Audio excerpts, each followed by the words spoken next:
Hello everyone, I just wish to welcome you all to the Mission Bunyad feedback session. Mission Bunyad एक छोटा सा शब्द लगता है सुनने में, लेकिन जिस शब्द के साथ बुनियाद और मिशन जैसे स्ट्रॉन्ग वर्ड सुन तो उसका मीनिंग ही बदल जाता है, उसका एक जज्बा बदल जाता है। मिशन शब्द सुनकर हमें एक टारगेट दिखाई देता है जिसकी तरफ हमें बिना रेस्ट किए हर सोर्स को यूज करते हुए एकदम रिसोर्सफुल होकर आगे बढ़ना पड़ता है। मिशन बुनियाद हमारे लिए ऐसा ही था, एक बहुत बड़ा स्कूल जिसमें बहुत ज़्यादा बच्चे हैं और उन बच्चों को मिशन बुनियाद के तहत एक साथ जोड़े रखना, उनको वापस स्कूल में लाना, क्योंकि वो लोग 2 साल तक लॉकडाउन में घर पर थे और बहुत सारी चीज़ें जिसमें डिसिप्लिन भी है, जिसमें रिस्पेक्ट है, म्यूचुअल अंडरस्टैंडिंग है, कॉपरेशन है, टीम वर्क है, कोलैबोरेशन है, बहुत सारी ऐसी चीज़ें जिनको वो लगभग भूल चुके थे ऑनलाइन के बाद। अब उनको ऑफलाइन के लिए तैयार करना मिशन बुनियाद का मेन मकसद था, उनको एट पार उस लेवल पे लाना जिस क्लास में वो प्रमोट हो चुके हैं ड्यूरिंग द लॉकडाउन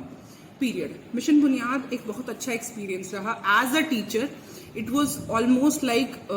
दोबारा लाइफ जो हमने जी एज अ टीचर। एक बार हम लोग टीचर ट्रेनिंग करते हैं, एक प्रोसेस के थ्रू गो थ्रू करते हैं जिसमें हम लोग रोज नई चीज़ें सीखते हैं, जिसमें हम लोग फ्लावर कटिंग से लेकर पेपर कटिंग से लेकर आर्ट एंड क्राफ्ट, कुकिंग, बहुत सारी स्किल्स पे काम करते हैं और अपने आप को मॉड्यूलेट करते हैं कि हम एक अच्छे टीचर कैसे बनेंगे। मिशन बुनियाद में हमें फिर से वो मौका मिला, बच्चों के साथ साथ हमने भी खुद को ग्रो किया, खुद को वापस back to the square one जाकर वहीं से शुरुआत की, क्योंकि बहुत लंबे समय तक जब हम लोग एज अ टीचर काम कर रहे होते तो बहुत सारे एडमिनिस्ट्रेटिव बर्डन्स होते हैं, बहुत सारी चीज़ें हैं और हमारे अंदर का टीचर एक क्रिएटिव बीइंग जिसको हम कहते हैं teacher as a guide and a philosopher, as a joker, वो चीज़ें हम पीछे कहीं छोड़ देते हैं। तो बहुत ज़्यादा अकेडमिक बर्डन्स को भूलते हुए हमने वापस अपने आप को एज अ टीचर रीडिस्कवर किया। हमने बहुत सारी नई चीज़ें सीखने की कोशिश की,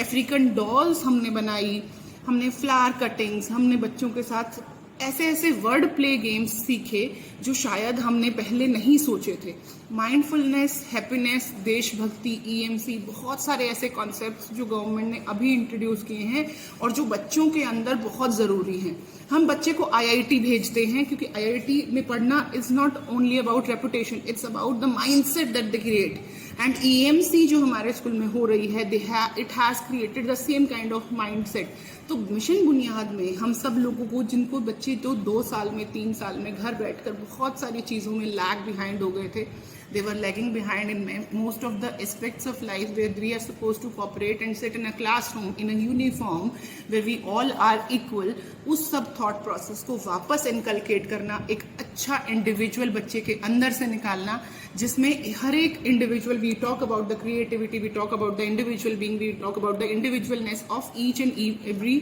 स्टूडेंट। तो हमने हर स्टूडेंट को बहुत अच्छी तरह जाना, बहुत अच्छी तरह समझा, ये समझने की कोशिश की कि बच्चा स्कूल क्यों नहीं आ रहा है, ये समझने की कोशिश की कि उसकी केस स्टडी क्या है। बहुत सारे ऐसे कॉन्सेप्ट जो शायद टीचर ट्रेनिंग में हम लोगों ने सीखे थे, सारे कॉन्सेप्ट्स यूज हुए। एंड वी थैंक मिशन बुनियाद की हम लोगों ने मिशन बुनियाद के तहत वो अपना टीचर जो हमारे अंदर कहीं दब गया था फाइल वर्क्स में, उस टीचर को रीडिस्कवर किया। Thank you so much mission Buniyaad for helping us innovate ourselves, ताकि हम लोग एक अच्छे टीचर बन सके, एक अच्छे इनोवेटर बन सके, एक अच्छे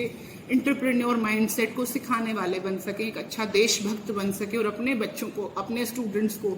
जो हमारे लिए उतने ही इम्पोर्टेंट हैं जितने हमारे खुद के बच्चे, उनको अपने साथ लेकर चल सकें। Thank you so much.